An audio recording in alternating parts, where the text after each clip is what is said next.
Nah, oke ya. Jadi itulah do, lakukan hal-hal yang tadi.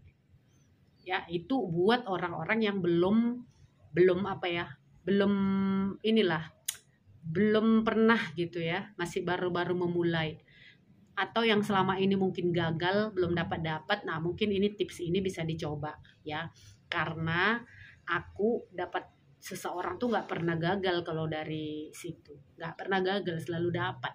Entah itu pacar, entah itu apa, suami gitu, dapat, selalu dapat ya. Karena begitu caranya, kita harus tahu apa yang kita mau. Jadi jangan kita gantung, jangan kita nggak jelas tujuannya apa di dating online itu. Kalau memang mau, harus dapat. Pokoknya niat kan, nih harus dapat, nih harus dapat, ya harus dapat, beneran dapat. Ya kan. Oke. Nah, kalau tadi kita bilang do, nah sekarang don't. Oke. Jangan lakukan hal-hal ini kalau kita mau dapat bule. Oke. Don't do. Don't do, jangan lakukan. Ya, oke. Nah, ini dulu kesalahan aku ya. Aku juga pernah melakukan kesalahan.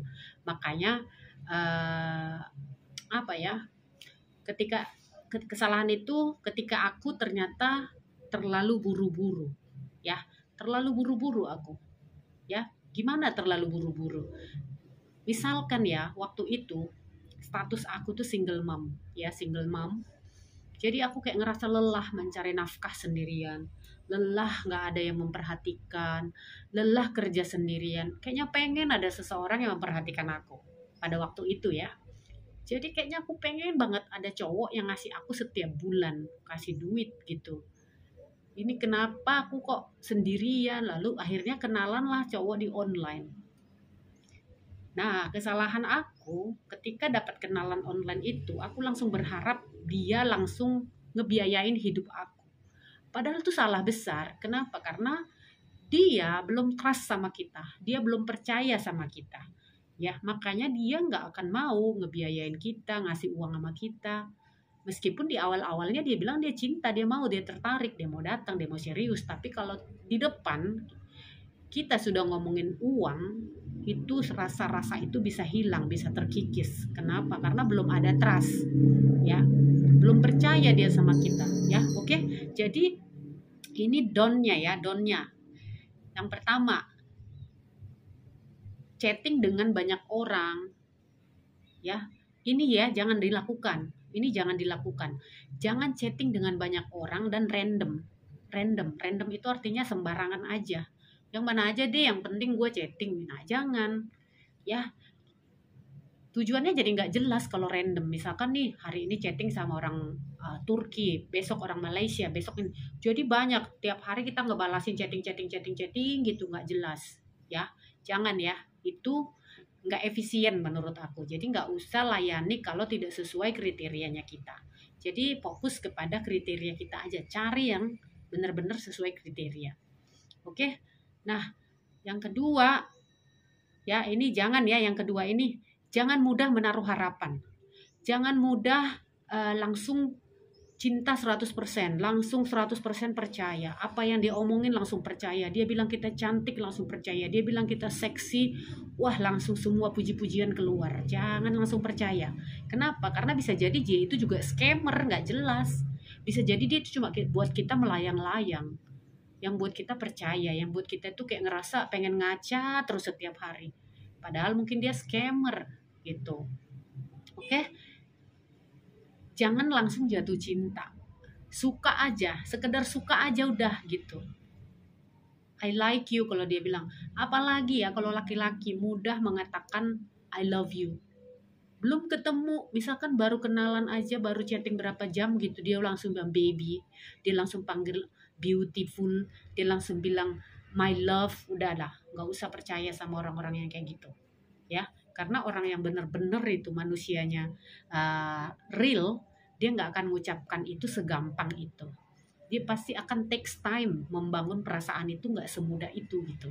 Makanya ketika ada orang yang gampang-gampang gitu misalkan mengucapkan itu, jangan percaya ya, jangan mudah percaya ya, dan jangan mudah menaruh harapan, apalagi memberi cinta ya.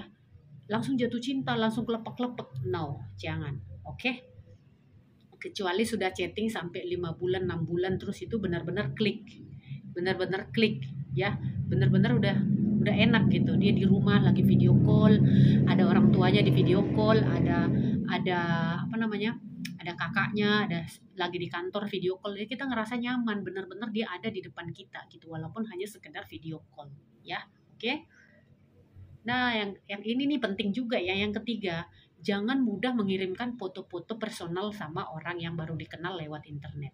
Ya, jangan. Misalkan dia bilang, "Aduh, foto dong. Aku mau lihat body kamu," gitu. "Foto dong, aku mau lihat ukuran itumu berapa," gitu gitu. Jangan mudah percaya hal-hal yang kayak gitu. Ya, apalagi nih ya kalau misalkan sampai tuker-tukeran sosial media. Misalkan nih Facebook ya, Instagram gitu, tuker-tukeran nih ya. Jadi udah komunikasi lewat sosial media itu.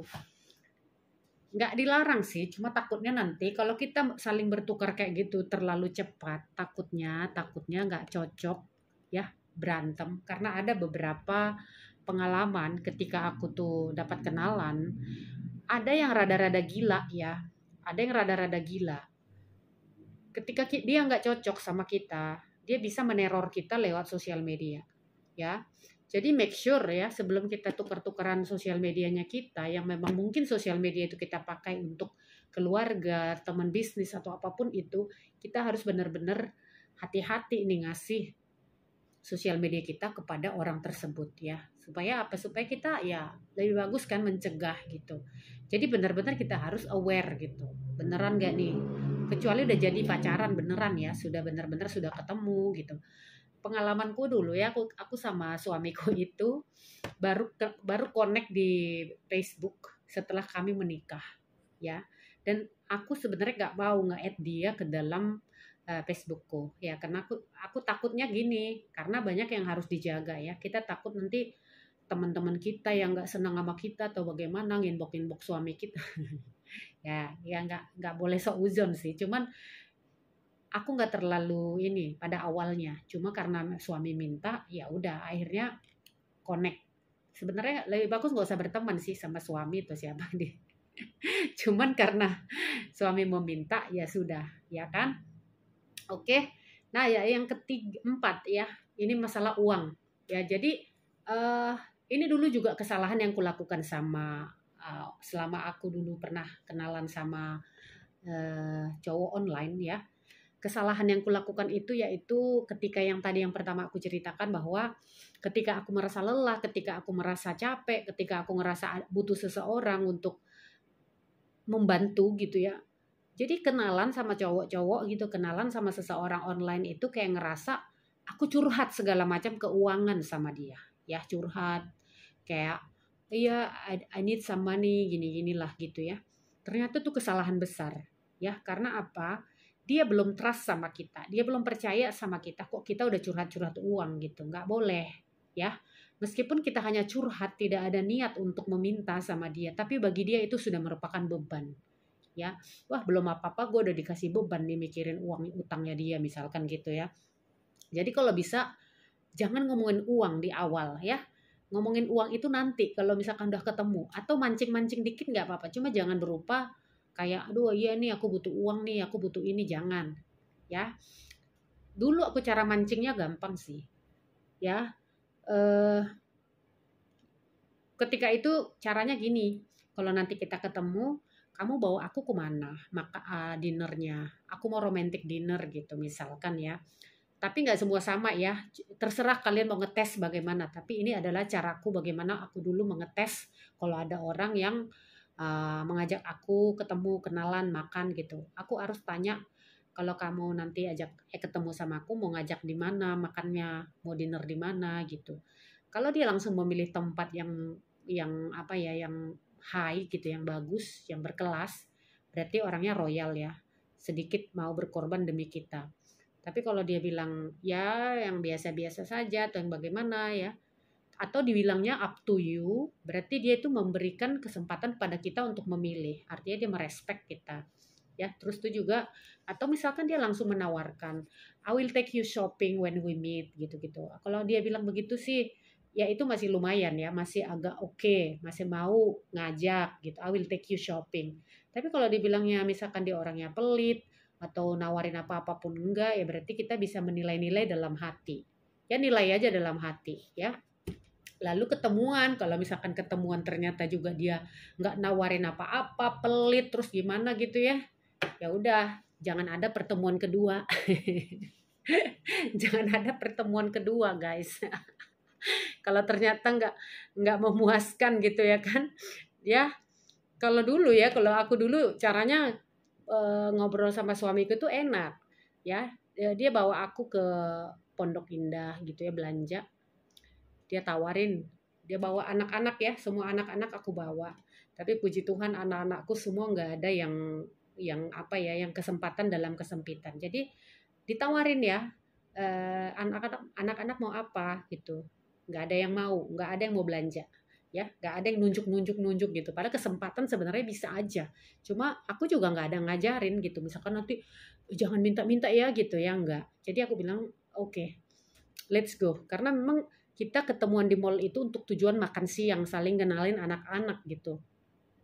Ternyata ketika sampai di sana kita muter-muter, lalu ditawarin mau belanja, ayo belanja yuk. Aku bilang aku nggak mau belanja. Kenapa? You don't want to, you don't need gitu. Aku mau tapi aku nggak butuh gitu. Aku mau tapi aku nggak butuh.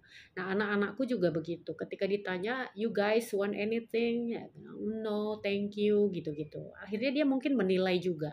Jadi laki-laki itu pun pasti menilai kita. Apakah kita itu orangnya mata duitan kah, kesempatan dalam kesempitan kah gitu kan. Makanya ketika selanjutnya dia bilang your kids very nice gitu. Your kids very nice. Mereka anak-anak yang baik gitu-gitu. Pokoknya ya itu. Jadi artinya kita nggak boleh langsung berharap ini laki-laki pasti jor-joran sama gue, bayarin utang gue, ini enggak. Pertama-tama kasih aja dulu kepercayaan sama dia. Biar dia trust sama kita bahwa kita ini perempuan baik-baik, perempuan pekerja keras juga, perempuan yang bisa simpan uang, atur uang gitu-gitu. Itu dulu sih yang aku lakukan ya. Jadi lalu yang berikutnya lagi ya, kalau kita adalah seorang single parent, ya punya anak-anak, sebaiknya ketika kita kenalan satu dengan pria, sebelum kita yakin, sebelum kita benar-benar dia adalah orang yang aku ajak untuk ke depan gitu ya, jangan kenal-kenalan dulu sama anak-anak. Yang nggak usah dikenal-kenalkan dulu sama anak-anak. Karena apa? Tiba-tiba kita belum apa-apa udah kenalin sama anak, udah ngajak ke rumah, udah anak-anak dibawa begini, udah disuruh panggil papa anak-anaknya gitu ya. Jangan ya. Kenapa? Takutnya nanti kita nggak cocok, ganti lagi laki-laki, kenalin lagi laki-laki yang baru, nggak cocok lagi, kenalin lagi, nanti kayak gitu-gitu terus. Jadi lebih bagus, menurut aku sebaiknya kenalan dulu yang benar, udah yakin dia adalah orang yang tepat gitu ya, dia juga sudah serius sama kita, baru ajak anak-anaknya. Kayak gitu, kalau menurut aku sih kayak gitu.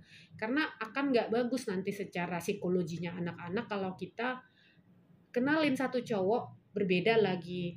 Kenalin putus lagi, baru 3 bulan kenalan udah putus. Baru dikenalin udah putus lagi ya. Sangat nggak baik menurut aku. Jadi sebaiknya kalau misalkan kita kenalan, lebih bagus tunggu sampai benar-benar sure, benar-benar yakin ya. Terakhir ya guys, jangan buang waktu dengan menunggu tanpa ada kepastian ya. Jadi paling lama itu maksimalkan setahun menunggu ya.